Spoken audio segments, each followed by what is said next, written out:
오늘은 요한복음 강의 마지막 시간입니다. 오늘이요 64번째 요한복음 강의 설교예요. 오래됐죠? 저희가 1년을 넘게 요한복음 말씀을 살펴온 것입니다. 마지막 하면은 늘 두 가지의 상반된 그런 감정이 우리 안에 생기는 것 같아요. 후련함도 있겠고, 그죠? 또 아쉬움도 있겠고, 저도 동일한 그러한 마음입니다. 우리가 이제 그 영화나 드라마 또는 소설 이런 거 보면 그 에필로그라는 말이 나오죠. 여러분, 그 에필로그는 그런 어떤 요소에서 굉장히 다양한 역할을 해주는 것입니다. 그러니까 본 이야기가 끝나고 그 이야기에서 다 하지 못한 어떤 내용을 조금 추가로 다뤄주는, 또 독자들이 궁금한 거죠. 도대체 이 상황은 어땠을까? 그런 부분들을 또 뒤에 가서 설명해주는 이런 역할들을 하기도 하고요. 또 이렇게 본 이야기를 쭉 거치는 동안 그 인물들이 이후에 어떻게 되었는가, 이런 것들을 또 추가로 설명해 주는 것이 에필로그의 역할이기도 합니다. 또 이러한 본 이야기 후에 또 다른 어떤 이야기가 있을 겁니다. 이 이야기에서 이런 것들이 이어질 겁니다 라고 하는 어떤 기대감을 갖게 하기도 하는 것이 또 에필로그이기도 하죠. 그래서 여러분들 잘 아시는 그 어벤져스로 유명한 마블 영화 같은 경우에는 꼭 그 영화 말미에 쿠키 영상이라는 게 있죠. 이게 일종의 에필로그입니다. 그리고 또 여러분들이 그 예전에 참 농담 우스갯소리로 많이 했던 그 말, 우리 모히또에서 몰디브나 한잔 할까 했던 이 대사. 그럼 이거는 우리 한국 영화 중에 그 내부자들이라고 하는 영화가 이제 에필로그, 그 에필로그 장면에서 나왔던 그 배우의 대사가 이제 재밌어서 사람들이 이거를 마치 농담처럼 이렇게 하는 거죠. 자, 요한복음 21장은요 요한복음의 에필로그라고 할 수가 있어요. 마태복음이라든가 누가복음, 또 마가복음, 이런 복음서들은 독자들에게 예수님이 누구신지를 알려주고 그래서 그 예수를 믿게 하는 것이 목적이죠. 여러분, 이게 복음서의 목적이에요. 복음서. 그러니까 믿은 후에 대한 이야기는요 복음서들이 담고 있지는 않아요. 자, 요한복음도 복음서의 이러한 목적에 굉장히 충실했습니다. 그래서 20장을 마치면서 사도 요한이 이렇게 기록을 했던 거예요. 자, 요한복음 20장 31절 함께 보겠습니다. 시작.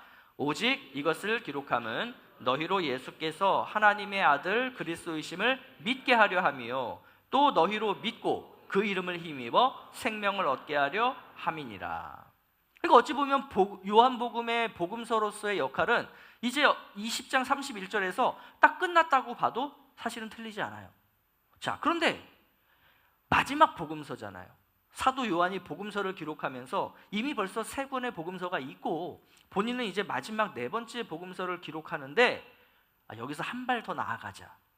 그래서 이 20장 31절의 그 이야기, 예수를 그리스도로 믿고 그 이름을 힘입어 새 생명을 얻은 사람들은 그 이후에 어떤 삶을 살아갈까? 이거 되게 궁금하지 않아요, 독자로서?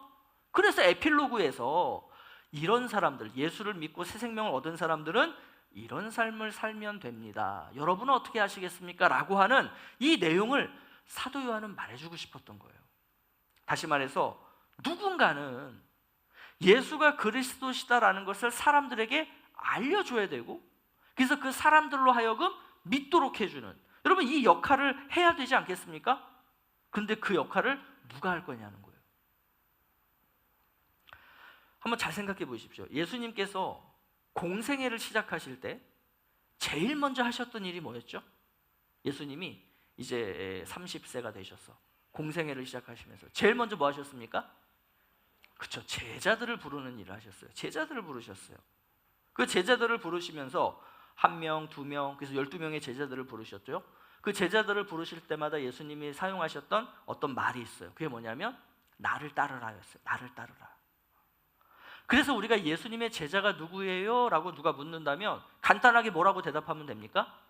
예수를 따르는 자라고 표현하는 거예요. 이래서 우리가 제자는 예수님을 따르는 자다, 이런 개념이 나오는 거죠.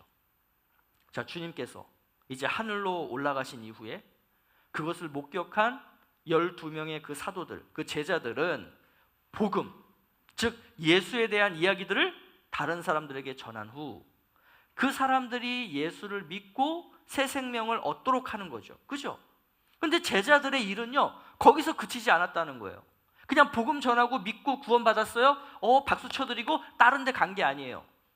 이 예수님을 경험했던 제자들은 거기서 한 발 더 나가서 뭘 하게 되냐면, 그렇게 예수를 믿고 구원받은 자들이 또 다른 사람들에게 복음을 전하는 삶을 살아가도록 그렇게 이 사람들을 가르치고 또 세우는 역할들을 했다라고 하는 거죠.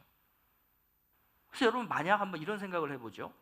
예수님이 부활승천하시고 오늘 2024년, 이 2000년의 역사 속에서 어느 한 시점에 예수를 믿은 이 세상의 모든 사람들이 이런 생각을 하는 거예요. 야, 이제 내가 예수 믿고 구원 받았으니, 그래서 나는 이제 하나님 나라 백성이 됐으니 나는 여기서 만족해.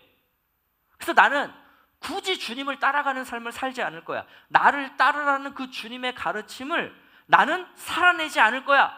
나는 그냥 예수 믿고 구원 받은 거 이걸로 만족해 하고 전 세계에 있는 모든 그리스도인들이 그 똑같은 생각 가지고 똑같이 살았다.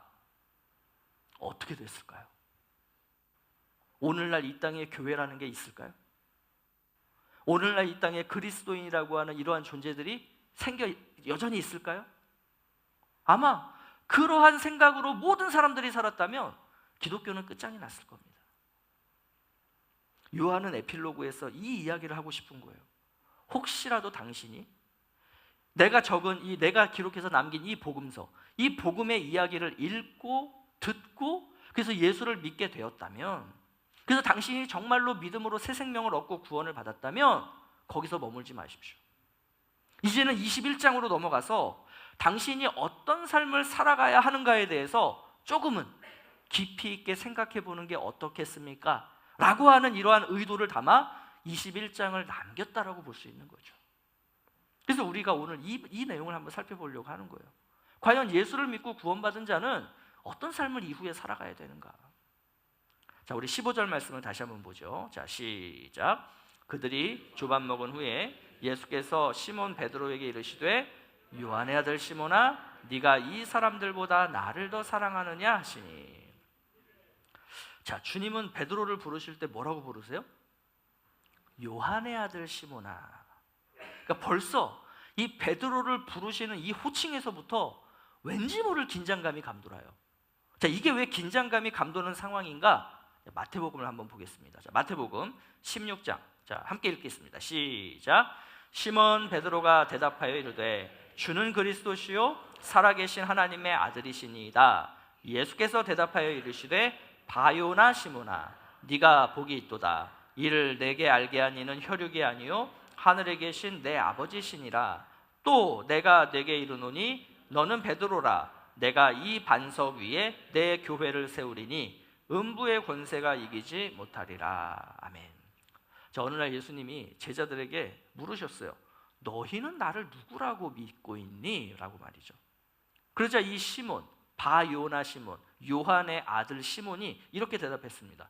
주님은 그리스도시고요 살아계신 하나님의 아들이십니다. 자, 주님은 시몬의 이 신앙 고백을 들으신 후에 뭐라고 말씀하시냐면 너의 이 신앙 고백 위에 나의 교회를 세우겠다, 이렇게 말씀을 하세요. 그러면서 그 시몬을 뭐라고 표현하시냐면 앞으로 너는 시몬이 아니야. 너는 이제부터 베드로야. 내가 너를 이제는 베드로라고 부를 거야. 이렇게 말씀하셨다고요. 자, 요한복음 1장 42절. 예수님께서 제자들을 부르시는 그 장면에서도 주님이 이 시몬을 부르실 때 이렇게 부르셨다라고 요한이 기록하고 있어요. 네가 요한의 아들 시몬이니 장차 게바라 하리라. 게바는 번역하면 베드로라. 그렇기 때문에 만약에 지금 예수님과 제자들이 함께하고 있는 오늘 이 21장에서의 이 장면이 뭔가 이렇게 편한 자리, 이제는 좀 허심탄회하게 가볍게 뭔가를 이야기 나누는 자리라고 했다면 예수님은 지금 이 베드로를 부를 때 뭐라고 부르셔야 돼요? 요한의 아들 시몬아, 이렇게 부르시는 게 아니고 뭐라고 부르셔야 됩니까? 게바야 또는 베드로야, 이렇게 부르셨어야 됐다는 거예요. 근데 지금 뭐라고 불러요? 요한의 아들 시몬아, 이렇게 부르시는 거예요. 자, 그렇다면 주님이 이렇게 이름을 부르신 이유가 뭘까요? 지금 베드로의 모습은 주는 그리스도시요 살아계신 하나님의 아들이십니다라고 하는 자신이 고백했던 이 믿음 위에 서 있지 못하다는 의미죠. 그죠? 지금 이 앞에 있는 이 제자는 베드로가 아니에요. 그때 그 마태복음 16장에서 그 고백을 했던, 놀라운 고백을 했던 그 베드로가 아니에요. 지금 주님 앞에 있는 이 베드로는 누구냐? 주님을 믿기 이전의 사람, 다시 말해서 요한의 아들 시몬이라는 거예요. 여러분, 지금 베드로가 예수님을 믿지 않고 있는 상태겠어요? 그렇지 않겠죠. 근데 왜 주님이 이 베드로를 향해서 베드로를 하지 않으시고 요한의 아들 시몬이라고 부르셨을까? 지금 베드로의 상태로는 이 베드로 위에, 이 믿음 위에 교회를 세울 수 없다는 의미예요. 다시 말해서 사람들에게 예수를 그리스도로 믿게 하고, 그래서 그 사람들에게 영원한 생명을 얻도록 하는 삶을 살아가야 되는데 그 삶을 살 수 없는 상태, 주님을 따르지 않고 있는 상태예요. 그렇지만 베드로 안에는 믿음이 있는 거예요. 여러분, 예수를 믿고 구원받았다라고 하지만 그냥 그 상태에 머물러 있는 사람들이 많죠. 그래서 그 믿음 위에 교회를 세우기를 주님은 원하시는데 도저히 교회를 세울 수 없는 그러한 그리스도인들이 이 땅에 많다고요. 다른 사람에게 예수의 복음을 전해서 그 사람들로 하여금 생명을 얻도록 하는 삶을 살아야 하는데 그 삶을 살지 않고 있는 자들이 많다고요. 요한복음 20장 31절에 머물러 있는 상태의 사람들, 이러한 사람들을 지금 주님이 뭐라고 부르고 계신 거예요? 요한의 아들 시몬이라고 부르고 계신 거예요. 자, 그렇다면 여러분은 베드로입니까? 아니면 요한의 아들 시몬입니까? 만약 내가 예수 믿고 새 생명을 얻었는데 그냥 나는 거기에서 머물러 살고 싶다, 그래서 나는 그냥 하루하루 나 예수 믿고 좋아서 그냥 이렇게 교회 와서 예배 드리고, 그리고 나는 또 세상에 나가서 그냥 물고기나 잡으면서 그렇게 하루하루 살고 있다면 나는 베드로가 아닌 요한의 아들 시몬인 거예요. 주님이 그러한 시몬들에게 다시 찾아오셔서 물으시는 겁니다. 네가 이 사람들보다 나를 더 사랑하느냐라고 말이죠. 그렇다면 여러분은 주님께서 다시 지금 나에게 찾아오셔서 어떻게 보면 신앙생활 잘하고 있는 나에게 뜬금없이 물으시는 거죠. 네가 이 사람들보다 나를 더 사랑하니? 뭐라고 대답하시겠습니까? 자, 베드로는 이렇게 대답해요. 베드로는 내가 주님을 사랑하는 줄 주님은 아십니다. 여기서 이제 우리가 좀 생각해 봐야 될 게 있어요. 되게 중요한, 오늘 말씀을 쭉 관통하는 주제이기도 한데요. 지금 주님은 믿음이라는 주제를 가지고 말씀하고 있잖아요. 그죠? 베드로와 지금 뭔 얘기하시냐면 믿음에 대한 얘기하시는 거예요. 자, 그렇다면 주님의 질문은 이렇게 물으셨어야 되는 거 아닌가요? 도마에게 물으셨던 것처럼. 얼마 전에 도마에게 그렇게 물으셨잖아요. 뭐라 그랬냐면 너 나를 정말로 믿니? 여기 있는 이 도마는 나를 보고서 믿겠다라고 했는데, 자, 베드로 너도 나를 보았으니 이제는 진짜 믿겠니? 여러분, 이렇게 질문이 오고 가야 그게 좀 더 명확한 어떤 대화 아니겠습니까? 근데 주님은 지금 그렇게 묻지 않으시고 베드로에게는 이렇게 물으시는 거예요. 나를 사랑하니? 도대체 이게 어떤 의미일까요? 자, 이 의문점을 좀 가지고 우리가 좀 계속해서 말씀을 살펴가면 좋겠습니다. 자, 베드로가 대답하자 주님이 이제 두 번째로 물으시는 거예요. 요한의 아들 시몬아, 네가 나를 사랑하느냐? 똑같이. 그래서 베드로도 역시 두 번째도 똑같이 동일하게 대답해요. 내가 주님을 사랑하는 줄 주께서 아십니다. 자, 그러자 주님께서 세 번째 또 동일하게 물으세요. 물론 뭐 오늘 본문에 보면 뭐 이 사람들을 보다가 어디는 빠져 있고요. 그리고 뭐 여기서 사랑이라는 단어가 헬라어로는 무슨 아가페고 필러 뭐 이런 얘기, 여러분 그런 거 우리가 생각하실 필요가 없고 그냥 주님은 다른 표현에 똑같은 의미의 질문을 세 번 하셨다라고 보시면 돼요. 그러니까 주님은 똑같은 질문 세 번 하신 거예요. 자, 그리고 베드로도 똑같이 대답을 하고 있는 거예요. 자, 그런데 이 세 번째 주님의 질문에 베드로가 대답한 내용은 사실 별 차이 없는 것 같지만 뭔가 베드로에게 변화가 나타나요. 자, 17절 말씀 보겠습니다. 자, 시작. 주께서 세 번째 네가 나를 사랑하느냐 하심으로 베드로가 근심하여 이르되. 자, 첫 번째 대답, 두 번째 대답은 근심했어요, 안 했어요? 안 했다는 거예요. 근데 세 번째 물으시니까 그제서야 베드로에게 뭐가 생겨요? 근심이라는 게 생겨요. 왜 베드로는 근심했을까요? 아니, 첫 번째 대답 잘했고 두 번째 대답 잘했잖아요. 그럼 세 번째도 대답 잘하면 되잖아요. 근데 왜 근심했을까? 자, 오늘 본문의 무대 배경을 우리가 좀 생각을 해보겠습니다. 지금 예수님과 제자들이 어디에 둘러앉아 있죠? 숯불이에요, 숯불. 자, 9절에 보면, 우리가 지난주에도 나눴던 얘기인데 9절에 보면 예수님께서 이 제자들에게 조반을 준비해 주셨죠. 준비하면서 뭘 준비하셨냐면 숯불을 준비하시고, 그리고 그 숯불에 생선과 떡을 굽고 계셨어요. 자, 여기서 사용된 숯불이라는 헬라어 단어가 요한복음에 딱 2번 사용됩니다. 자, 지금 오늘 본문과 함께 한 번 더 사용되는 데가 어디냐면, 그게 바로 베드로가 예수님을 부인했던 그 대제사장 집들, 거기에서 이 숯불이라는 단어가 한 번 더 나와요. 자, 우리 18장 18절 함께 보겠습니다. 시작. 그때가 추운 고로 종과 아랫사람들이 불을 피우고 서서 쬐니 베드로도 함께 서서 쬐더라. 자, 한글 성경은 여기서 불이라고 했는데요, 이 불이라는 단어가 안드라키안이라고 하는 헬라어, 숯불이라고 하는 말을 의미하는 똑같은 단어의 헬라어입니다. 자, 이때 베드로가 주님을 몇 번 부인했죠? 3번 부인했어요. 지금 주님이 베드로에게 몇 번 물으셨어요? 3번 물으셨어요. 여러분, 이게 우연의 일치일까요? 아니에요. 지금 예수님은 의도적으로 숯불을 피우셨고 또 의도적으로 3번 물으셨던 거예요. 자, 왜 그러셨을까? 우리 좀 주님이 이렇게 뒤끝이 좀 강하신 분이에요? 흔한 말로 뭐 뒤끝장렬 예수님 뭐 이런 거예요? 아니에요. 요한의 아들 시몬을 베드로로 다시 세우려면요, 지금 주님이 하시는 이 과정이 반드시 필요해요. 자, 이 과정이 뭐냐면 이거예요.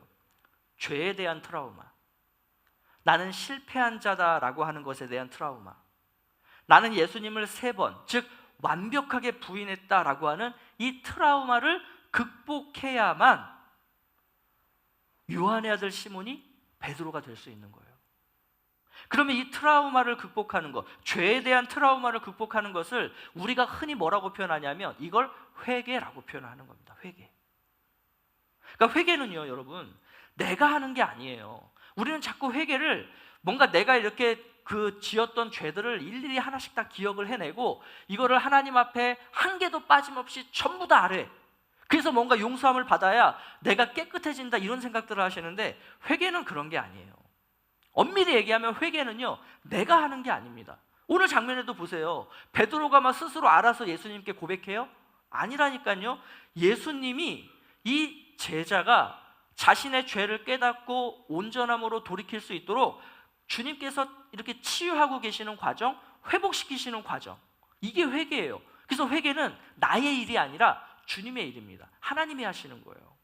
자, 이 과정에서 치료를 받는 내가 해야 될 게 있죠. 그게 뭐냐면 인정이에요. 인정. 나는 죄인입니다. 주님, 나는 지금 무너져 있습니다.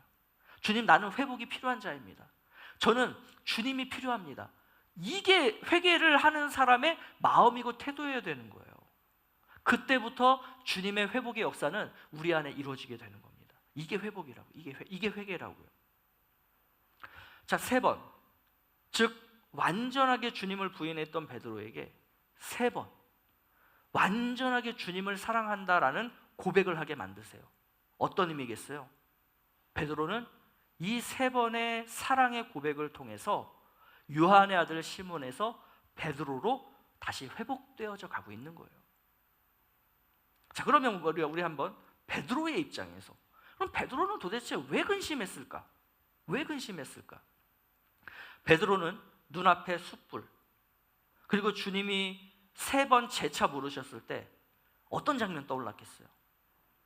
자기가 예수님을 3번 부인했던 아마 그 자리를 떠올렸을 거예요. 그때도 그 숯불이 있었지. 그 숯불에서 나는 사람들이 물을 때 나는 예수를 모른다. 나는 예수를 모른다. 나는 예수와 관계없는 자다. 이렇게 3번 내가 대답했지. 나는 이것을 주님이 모른다라고 생각하고 있었는데, 주님 다 알고 계시는 거구나. 그러고 보니 그때 주님이 나한테 그랬었지. 네가 닭이 울기 전에 나를 3번 부인할 거야. 아, 우리 주님은 다 알고 계셨구나. 내가 숨긴다고 모르시는 분이 아니구나. 내가 숨겨도, 내가 감춰도, 내가 말하지 않아도 주님은 내 속 생각까지 다 아시는 분이시구나. 여러분, 이런 생각 들지 않았겠어요? 그러니 지금 이런 생각이 이 머릿속에 가득 자리 잡고 있으니 근심할 수밖에 없겠죠. 그죠? 네, 그럼에도 불구하고 베드로가 뭐라고 고백해요? 나는 정말로 주님을 사랑한다라고 고백을 하는 거예요. 그럼 이 고백 진짜겠습니까? 가짜겠습니까? 진짜죠, 진짜죠. 주님이 내 속을 다 아시니 내가 지금 주님 사랑한다라고 하는 이 고백도 진짜라는 것을 주님은 아십니다. 이거를 저는 믿어요. 주님은 그런 분이시라는 걸 나는 믿어요. 믿음. 이 믿음과 참된 사랑을 베드로는 세 번째 고백할 때 이렇게 고백하는 거예요. 자, 우리 17절 말씀 함께 시작. 주님 모든 것을 아시오매 내가 주님을 사랑하는 줄 주님께서 아시나이다.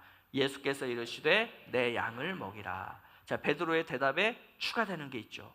주님 모든 것을 아시오매.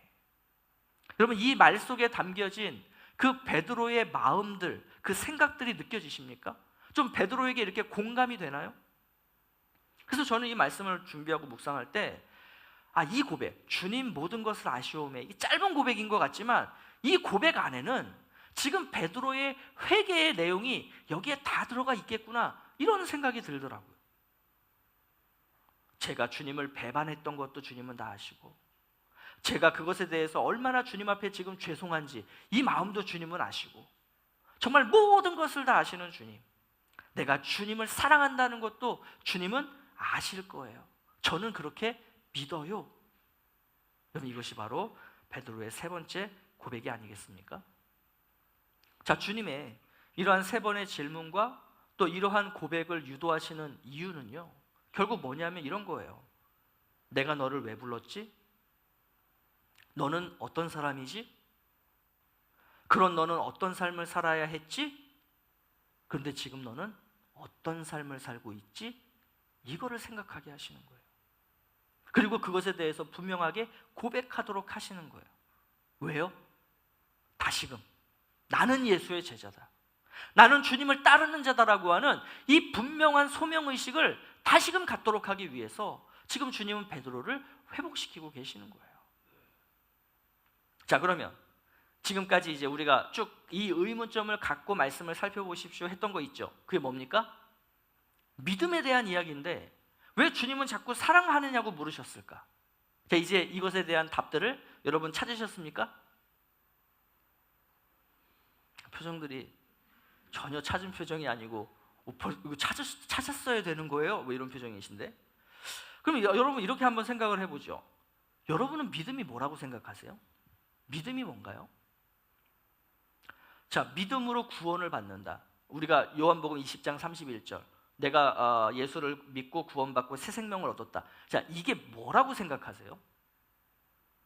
그러니까 눈에 보이지 않는 어떤 종교적인 훈장이나 표식이 뭔가 이렇게 내 어딘가에 새겨지는 거예요. 우리 눈에는 보이지 않지만 주님 눈에는 보이는 어떤 믿음이라고 하는 두 글자가 내 어딘가에 뭔가 이렇게 선명하게 새겨지는 겁니까? 이게 믿음이에요? 이게 믿음으로 구원받고 새 생명 얻은 거예요? 주님은 지금 베드로를 회복시키면서 베드로가 지금까지 말해왔던 그 수많은 믿음의 고백들을 어떤 지금 장치를 통과시키도록 하고 있어요.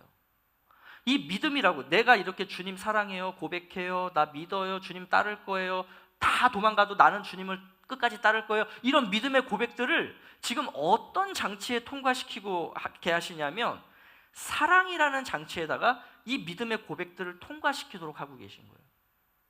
그래서 주님이 원하시는 믿음은 뭐냐? 주님이 원하시는 사랑은 뭐냐? 이 사랑이라는 장치를 통과하고 나왔을 때도 믿음인 거.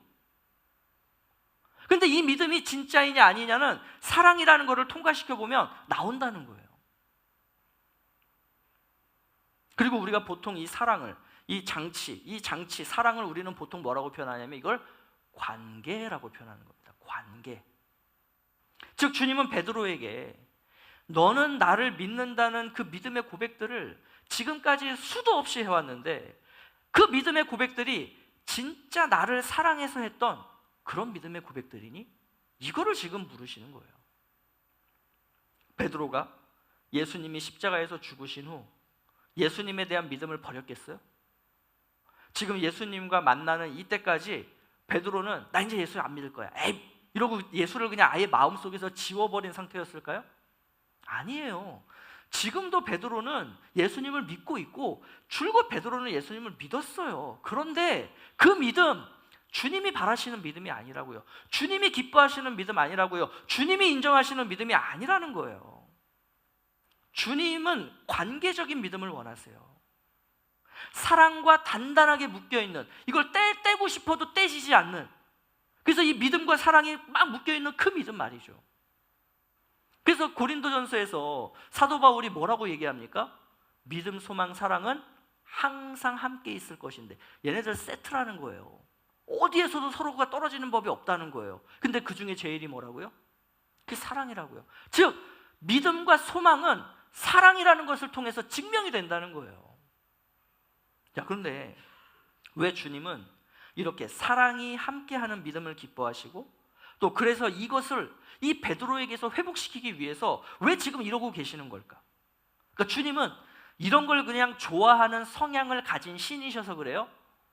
얘들아, 나는 믿음과 사랑이 함께 된 걸 나는 원해. 그러니까 너희들이 나를 믿는다라고 할 때, 사랑한다라고 할 때 이 믿음과 사랑을 좀 함께 하면 좋겠어, 이래가지고 그걸 너무 좋아하시는 분이셔서 지금 그걸 요구하고 있는 거예요? 아니죠.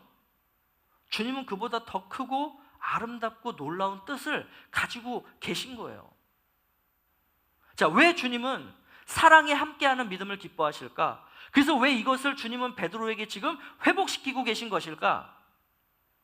베드로는 사랑으로 자신의 믿음을 고백할 때마다 주님으로부터 받은 명령이 있어요. 여러분, 그게 뭐죠? 내 양을 먹이라, 내 양을 치라, 이거예요.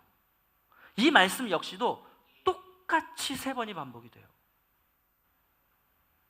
자, 지금 우리 이 예수님과 베드로의 대화에서 3이라고 하는 숫자가 계속 반복이 되죠. 여러분, 성경에서 3이라는 숫자가 가진 의미가 뭡니까? 완전함을 의미해요. 주님은 완전한 사랑을 베드로에게 요구하신 거고, 베드로는 나는 완전한 사랑과 믿음을 주님 앞에 드립니다 라는 완전한 고백을 한 거예요. 그럼 뭐가 남았어요? 완전한 사명만이 남아있는 거예요. 지금 주님은 너 진짜 그렇게 나 사랑해? 아, 너무 좋다, 이거 지금 로맨틱한 장면이 아닌 거예요. 지금 주님은 거기서 멈추지 말라는 거예요. 나 사랑해? 나 믿어? 거기서 멈추지 마. 어디로 나가라고요? 내 양을 쳐라, 내 양을 먹이라, 여기까지 가야 된다는 거예요. 여러분, 그러면 내 양을 치라, 내 양을 먹이라, 예수님께서 이렇게 3번 명령하신 이유가 뭘까요? 2가지의 내용을 담고 있어요. 자, 첫 번째는 이러한 회개의 과정, 베드로를 회복시키시는 회개의 과정을 통해서 그렇게 죄 용서함을 받은 베드로, 예수님을 믿고 새 생명을 얻은 베드로, 거기서 멈추지 말고 요한복음 20장 31절에 멈추지 말고 이후에 어떤 삶을 살아야 하는가 내가 너에게 알려줄게. 양을 먹여라, 내 양을 치라. 아, 저 이제 예수 믿고 회개하고 용서함 받고 구원 받았어요, 너무 기뻐요, 너무 감사해요, 그래서 이제 저는 물고기 잡으러 갈 거예요, 이거 아니라고요.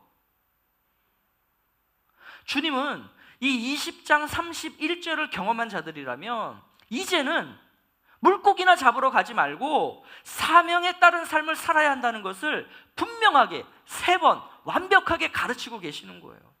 너는 물고기나 잡는 삶을 사는 사람이 아니라 내 양을 치는 자, 내 양을 먹이는 자가 되어야 돼 라고 주님은 명령하고 계신 것이죠. 자, 그러면서 2번째 의미가 뭐냐면 이 주님의 양을 치긴다, 주님의 양을 먹인다라는 것은 결국 어떤 일이겠어요? 사람들에게 복음을 전하고 저들이 예수를 믿게 하고 그래서 저들 안에 새 생명을 얻도록 하는 이 일이죠.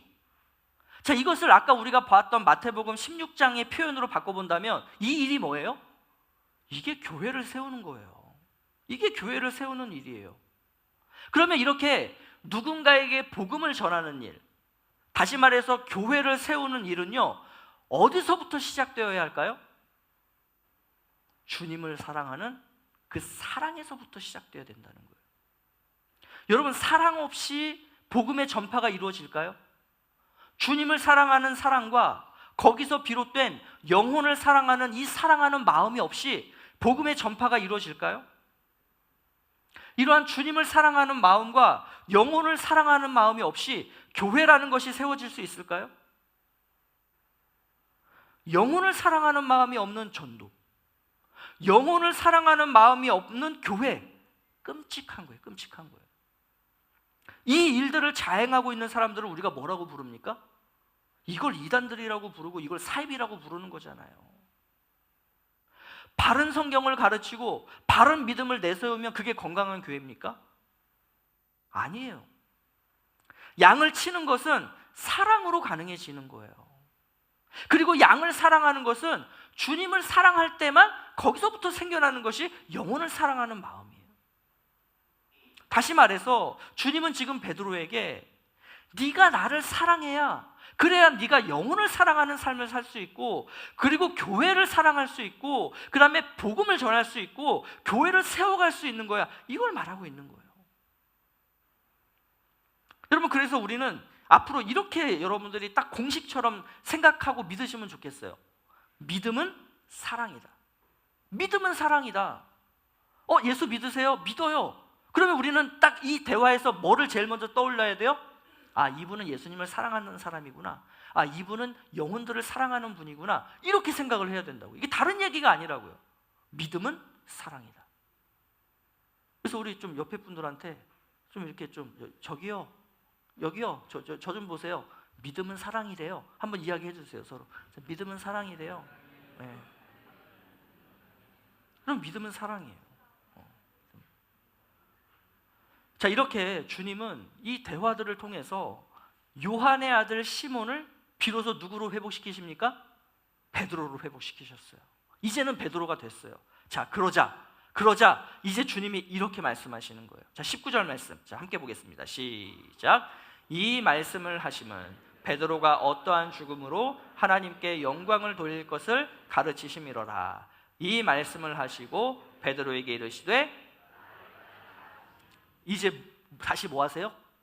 다시 제자로 부르시는 거예요. 이제는 그 믿음 위에, 베드로 위에 교회를 세울 수 있는 상태가 됐기 때문에 다시 어떻게 하시는 거예요? 다시 나를 따르라고 다시 콜링, 다시 부르시는 거예요. 물론 이렇게 부르고 나니까 이제 용서함 받았잖아요. 마음에 있던 근심이 싹 사라졌죠.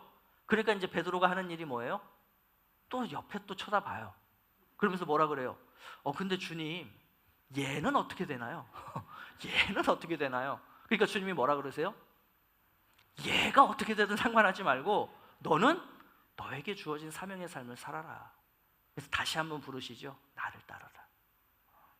여러분, 오늘도 주님은요, 이 요한의 아들 시몬으로 머물고 있는 수많은 제자들, 요한복음 20장 31절에 머물고 있는 이 제자들을 향해서 똑같이 찾아오셔서 오늘 똑같이 묻고 계신 거예요. 너는 나를 사랑하니? 너는 나를 믿니? 주님의 이 질문에 여러분 뭐라고 대답하시겠습니까? 나를 따르라. 다시 주님이 이 콜링을 할 때, 이 부르심을 우리에게 주실 때, 여러분은 나를 따르라는 이 주님의 말씀에 이제는 더 이상 그 물고기나 잡는 자리에 머물지 마시고 이 믿음으로, 사랑으로 반응하셔서 그 주님을 따르는 삶을 살겠다고, 이제는 내가 교회를 세우겠다고, 그 주님을 알지 못하는 자들에게 복음을 전하고 그들이 주님을 믿게 하고, 그래서 그들로 새 생명을 얻게 할 뿐만 아니라 그들도 또 다른 누군가에게 복음을 전하는 삶을 살도록 하는 이 일들을 이제는 내가 일터에서, 내 가정에서, 우리 교회 안에서 그렇게 해 가겠습니다 라고 결단함으로써 진정한 주님의 제자의 길을 걸어가시는 우리 성도님들 되시기를 예수 그리스도의 이름으로 축복합니다.